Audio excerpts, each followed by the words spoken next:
జయ శ్రీమన్నారాయణ. శ్రీమతే రామానుజాయ నమ. కృష్ణం వందే జగద్గురుం. మనం ఇప్పటిదాకా ఆడియో చేసుకున్నాం, వీడియో కూడా ఒకసారి చూద్దాం ఏ రకంగా ఉంటుందో అని అడుగుతున్నారు కనుక శ్రీ నరసింహ శతకంలో మనం పద్యాలు చెప్పుకుంటున్నాం చేత ఈరోజు మనం ఇప్పుడు చేసుకుంటున్నాం చేత ఓం నమో లక్ష్మీ నరసింహాయ నమః.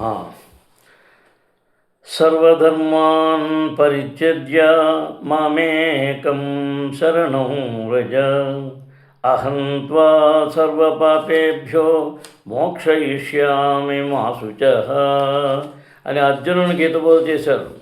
ఈ శతక కవికి భగవానుని దివ్యబోధ బాగా ఒంటబట్టినట్లు విశదమవుతున్నది. ఎందుకంటే ఆయన మానవుల పొగడ్తలు, సరివారిలో ప్రతిష్టలు, సిరి సంపదలు, పొట్టకూటి ఆశలు, కీర్తి ఇలాంటి బాహ్య సుఖ సాధనాలన్నీ వేటిని ఆశింపలేదు. కేవలం భగవంతుని సాన్నిధ్యాన్ని మాత్రమే అపేక్షించారు. కవిగారి త్యాగబుద్ధికి ఈ పద్యం నిలువుటర్థంగా భావిస్తున్నది.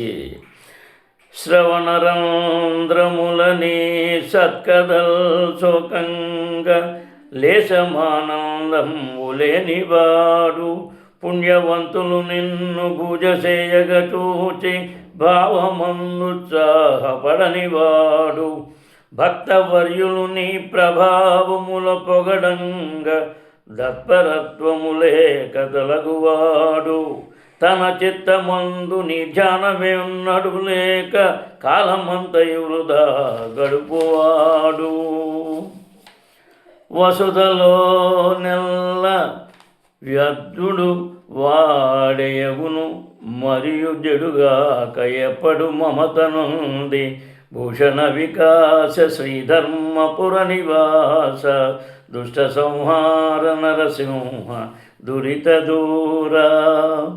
నీ సత్కథలు, నరసింహస్వామిని గూర్చిన మంచి కథలు శ్రవణరంధ్రములను చెవులందు శోకగన్ తగులుగా, లేశము కొంచెమైనా ఆనందము లేనివాడు, సంతోషం లేనట్టి వాడును, పుణ్యవంతులు పుణ్యం చేసుకున్నవారు నిన్ను పూజా ప్లస్ చేయన్ ప్లస్ కన్ పూజించుట చూచి కాంచి భావమందు మనస్సులో ఉత్సాహపడనివాడు, ఆనందించిన వాడును, భక్తవర్యులు శ్రేష్ఠులైన భక్తులు నీ ప్రభావములు నీ మహిమాన్వితం పొగడగా ప్లస్ కన్ స్తుతించగా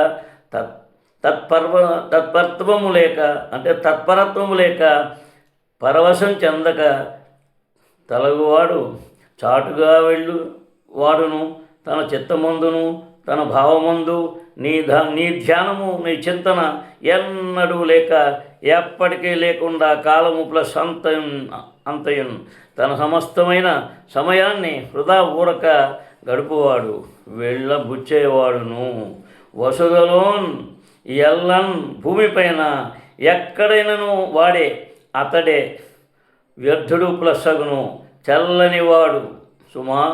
మరియు అంతేకాదు ఎప్పుడు అంటే ఎప్పుడు కూడా ఏ కాలంలోనైనా మమతన్ ప్లస్ పొంది వ్యామోహాన్ని పొంది చెడున్ ప్లస్ కాక పాడైపోతాడు. స్వామి, నీ కథలు చెవికి సోకితే సంతోషించనివాడు, పుణ్యాత్ములు నీ పూజ చేస్తే చూచి ఉత్సాహపడనివాడు, భక్తులు నిన్ను పొగిడితే పరవశించినవాడు, అంతరాత్మలో నిన్ను స్మరించక కాలమంతా వ్యర్థపుచ్చేవాడు ప్రపంచంలో వ్యర్థుడే, వాడు వ్యామోహి చెడిపోతాడు సుమా. ఈ శేషపద్యం శ్రీమద్భాగవతంలో రుక్మిణీ కళ్యాణాన్ని గుర్తిస్తోంది. రుక్మిణీదేవి అగ్నిజ్యోతనుని ద్వారా శ్రీకృష్ణునికి తన ప్రేమ సందేశాన్ని పంపుతూ, ప్రాణేశ నీ మంజు భాషలు వినలేని కర్ణరంధ్రముల కలిమియేల, పురుషరత్నమ నీవు భోగింపగాలేని తనుల తవలని సౌందర్యమేల, భువన మోహన నిన్ను బొడగానగాలేని చక్షురింద్రియముల సప్పమేల, దయిత నీ అధరామృతం మనగాలేని జివ్వకు పలర సిద్ధియేలా, నీరజాతనయ నీ ఏ వనమా నీ వనమాలిక గంధమబ్బలేని ఘ్రాణమేల ధన్యచరిత నీకు దాస్యంబు చేయని జన్మయేల ఈ ఎన్ని జన్మలకు. భగవంతుని సత్కథలు వింటే పులకించిపోవాలి. భగవత్ పూజ వల్ల ఉత్సాహం పరుగులెత్తాలి. భగవంతుని స్మరిస్తే పరవశించిపోవాలి. తమ కాలాన్ని భగవద్ధ్యానానికే వెచ్చించాలి. ఈ గుణాలు లోపిస్తే వాడు భక్తుడే కాడు. అనన్య చింతలో భగవంతుని స్మరించే వారి యోగక్షేమాలు ఆయనే చూసుకుంటాడు. అందుకే గీతా భక్తునికి ఏకాంతక భక్తి ఉండాలి అని ఆదేశించింది. అలాంటి భక్తిభావం ఉన్నందువల్లనే రుక్మిణీదేవి శ్రీకృష్ణ పరమాత్మని భర్తగా పొందగలిగింది. భగవంతుని పట్ల నిత్యోపాసన లేని వాడు చెడిపోతాడు అని శేషప్పగా హెచ్చరించారు. సంసార వ్యామోహం వల్ల అధోగతి పాలవుతాడని కూడా గుర్తు చేశారు. అలతి తేట తెలుగు మాటల్లో వేదాంత సారాన్ని చెప్పే పద్యాల్లో ఇది కూడా ఒకటి. పాఠకుని తలపై పాండిత్యపు బండ బరువు మోపటం కాదు కావాల్సింది, రసాద్ర భావాలతో నీ గుండెపైన రాజ్యం చూడు అనడమే కావాలి. పాఠకుల హృదయాల్లో అమృతం చిలికే భావాలు నృసింహ శతకంలో ప్రతి పద్యంలో సాక్షాత్కరిస్తాయి. గౌతమి స్నానాన గడదేరుదామంటే మొనసి చన్నీళ్ళలో మునుగలేను, తీర్థయాత్రల చేసిన కృతార్థుడవుదామంటే బడలినే మంబునే నడవలేను, దాన ధర్మములగతిని చెందుదమంటే ఘనముగా నబద్ధ ధనము లేదు, తపమాచరించి సార్థకత నొందుదమంటే నిమిషమైనను మనసు నిలువలేదు, కష్టముల కోర్వన చేతగాదు నిన్ను స్మరణ చేసదనా యథా శక్తి కొలది, భూషణ వికాస శ్రీధర్మపుర నివాస దుష్ట సంహార నరసింహ దురిత దూర. గౌతమి స్నానాన గోదావరిలోనూ స్నానం చేయటం వల్ల కడతీరుదాము తరిస్తాము అంటే అనుకుంటే మొనసి పట్టుదలగా మునగలేను, మునగలు వేజాలను తీర్థయాత్రల చేతన్ కాశీ గయా ప్రయాగ అనేక పుణ్యక్షేత్రాలు బదరి ఇలాంటి క్షేత్రాలన్నీ పుణ్యతీర్థాలను తిరగడం చేత కృత ప్లస్ అర్ధుడు ప్రయోజకుణ్ణి అవుదాము ప్లస్ అనుకుంటే కాగలను, లెమ్మనుకుంటే బడలి కష్టించి నియమంబు ఆ నియమాన్ని నేను నడుపలేను, పాలించలేను, దానం ధర్మం అనే మంచి పనుల చేత సత్ ప్లస్ గతిని మంచి గతిని మోక్షం చెందుదాము ప్లస్ అంటే పొందుదామనుకుంటే ఘనముగా గొప్పగా ధనము లేదు డబ్బు లేదు, తపము ప్లస్ ఆచరించి తపస్సు చేసి సార్థకతను ప్రయోజనాన్ని వందుదము ప్లస్ అంటే వనగూర్చుకుందాము లేము అనుకుంటే నిమిషము ప్లస్ అయినను రెప్పపాటు కాలమైనా మనసు నిలువలేదు, నిలుకడ లేదు, కష్టములకు బాధలకు ఓర్వన్ సహించుట నా చేతన్ ప్లస్ కాదు, నాకు సాధ్యం కాదు, నా యొక్క యథాశక్తి కొలది శక్తికి తగినట్లు స్మరణ చేసేదన్ నిన్ను ధ్యానిస్తాను అంటున్నారు. స్వామి గోదావరిలో స్నానం చేసి తరిద్దాంలమ్మనుకుంటే ఆ చన్నీటిలో నేను మునగలేను, పుణ్యతీర్థాలు తిరిగి ప్రయోజకున్నవుదామనుకుంటే నియమనిష్టల్ని పాటించలేను, దాన ధర్మాలు చేద్దామనుకుంటే నా వద్ద డబ్బు లేదు, తపస్సు చేద్దామనుకుంటే క్షణకాలం కూడా మనస్సు కుదుటగా ఉండటలేదు, నేను కష్టాన్ని సహించలేను, నా శక్తి కొలది నిన్ను ధ్యానిస్తాను. ధర్మాన్ని నిర్వహించాలని ఉంది కానీ శరీరం తోడ్పడటం లేదు, కర్మేంద్రియాలు సహకరించకపోతే కర్మ నిర్వహణ అసాధ్యం, శరీరంలో జవసత్వాలు లేకున్నా చేసే పనికి మనస్సు తోడ్పడకపోయినా కర్మ నెరవేరదు, అంతటా వ్యతిరేకతయే ఎదురవుతుంది. వ్యతిరేక లక్షణాలను ఎదుర్కొని నిలవాలంటే జీవుడు ద్వంద్వావస్థలకు తట్టుకోవాలి, గీత ద్వంద్వాతీతుడవు కమ్ము అని బోధించింది. మానాపమానాలు, సుఖదుఖాలు, శీతోష్ణాలు ఇవి ద్వంద్వాలు, వీటిని జయించాలి. తపమాచరించి సార్థకత నందునామనుకుంటే నిమిషమైనను మనసు నిలవలేదు అన్నారు కవిగారు. మనసులో నిలుకడ లేకపోతే తపస్సు చేయటం అసాధ్యం.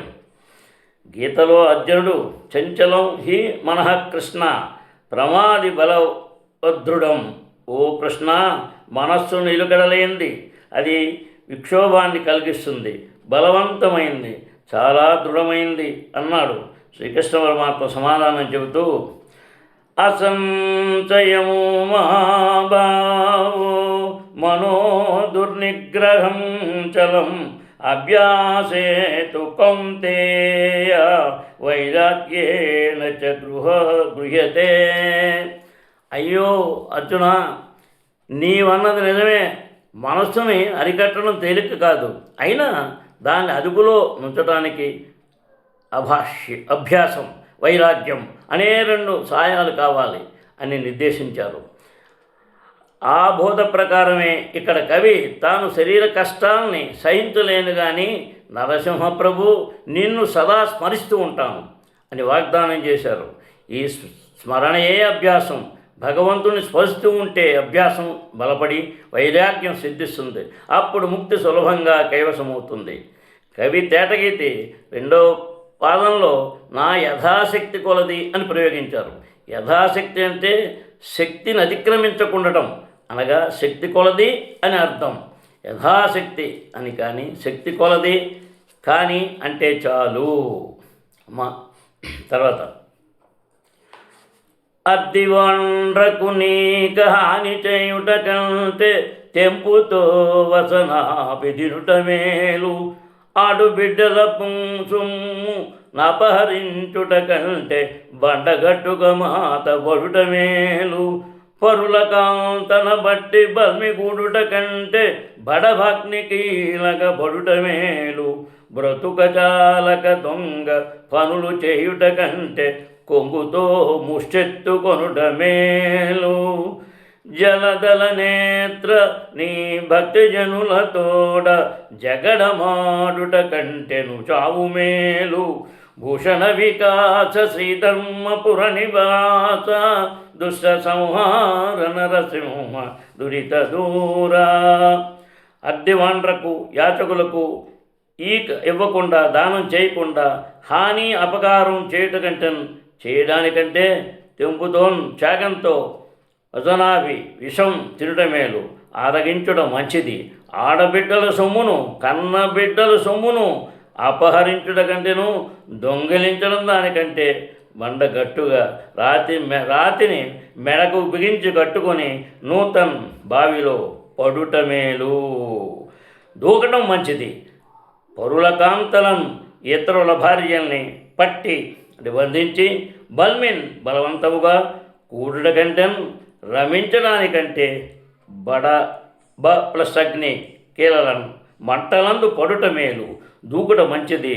బ్రతుక జాలక జీవించలేక దొంగ పనులు, దొంగతనాలు చేయట కంటే కొంగుతో ఒంటి మీద బట్టతో ముష్టి భిక్షం ఎత్తుకునుట మేలు. ఎత్తటం మంచిది. జల నేత్ర తామర రేకుల వంటి కన్నుల గలవో స్వామి, నీ భక్తజనులతోడన్ నిన్ను కొల్చేవారితో జగడము ప్లస్.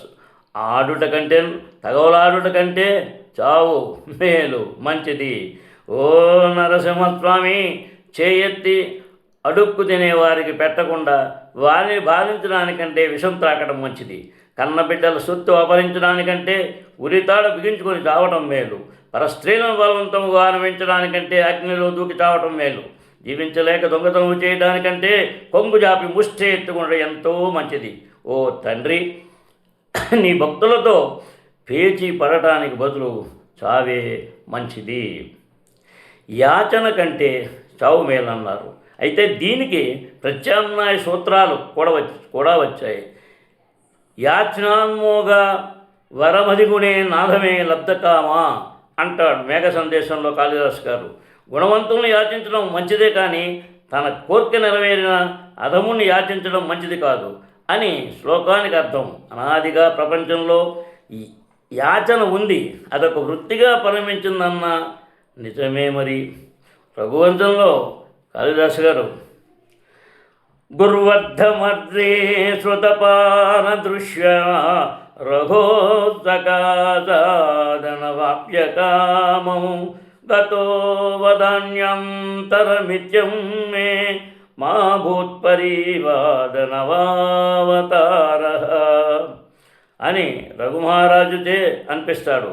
చదువు చివరికంటా చదువుకొని గురుదక్షిణ కోసం రఘుమహారాజు వద్దకు అడుగు వచ్చిన వాడు ఆ మహారాజు ఈయలేకపోయినందువల్ల ఆయన వద్ద నుంచి తన కోరిక తీరకుండానే మరొక దానికి అతడు వెళ్ళాడు అనే క్రొత్త నింద నాకు రాకుండుగాక అని శ్లోకానికి భావం. రఘుమహారాజు తాత్కాలిక నిర్ధన స్థితిలో అన్న మాట ఇది. ఇలా పలికి ఆయన కొంచెం వ్యవధిలో వచ్చిన అద్దిని కృతార్థుని చేసి పంపించారు. యాచకుణ్ణి సంతృప్తి పరచలేకపోతే విషం తాగినంత వేదనగా మన ప్రాచీనులు భావించేవారు. ఈ పద్యంలోని కవి కూడా యాచకులకు పెట్టక హింసిస్తే అది విషం త్రాగి చచ్చినంత అని సంప్రదాయాన్ని గుర్తు చేశారు. యాచన కంటే కూడా హీనమైన పనులున్నాయి కాబట్టి లోకంలో ఒక్కొక్కప్పుడు అంతకంటే అడుగుతిని బ్రతుకు అని శాపవచనాలు పెడుతుంటారు. ఈ పద్యంలో అతి ముఖ్యమైన రెండవ అంశం పరస్త్రీ సంభోగ వాంఛ. అన్యాకాంత పేక్ష కంటే అగ్నిలో దూకి చావటం మేలన్నారు కవి.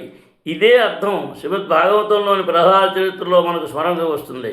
పోతన ప్రహ్లాదుని గుణగణాలను వర్ణిస్తూ శేషపద్యములో కన్నుదోయకి అన్యకాంతలడ్డంబైన మాతృభావము చేసి మరలువాడు అని అంటారు. పరకాంతలు కంటికి తారసపడితే అతడు తల్లులుగా భావించి ప్రక్కకు తొలిగేవాడట. ఎంత అద్భుతమైన నడవడిక! ఇక్కడ శేషప్ప కవి మరొక్క అడుగు ముందుకేసి పరస్త్రీలను బలవంతంగా అనుభవించడానికంటే అగ్నిలో దూకి చావటమే అన్నాడు. పాణిగ్రహణ వేళ మూడు ముళ్ళు వేస్తూ రోహితుడు ధర్మేచ అర్ధేచ త్వయేష నాతి చరిత ధర్మం విషయంలో కానీ, అర్థం విషయంలో కానీ, కామం విషయంలో కానీ నీవు ఈమెను అతిక్రమించి ప్రవర్తించకూడదు అని కన్యాదాన చేత వరునికి చెప్పిస్తారు. వరుడు నాతి చరామి అతిక్రమించి ప్రవర్తించను అని వాగ్దానం చేస్తాడు.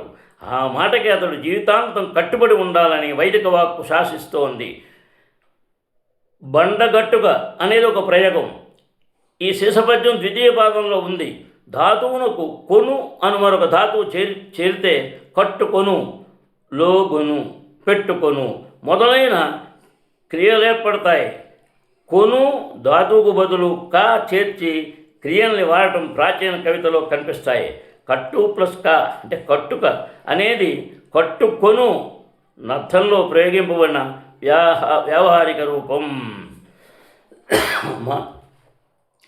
అది మనం ఈరోజు ఎందుకంటే నరసింహ శతకంలో చెప్పుకుంటున్నాం కనుక ఒకసారి ఈ 3 పద్యాలని ఈరోజు మనం చెప్పుకున్నాం.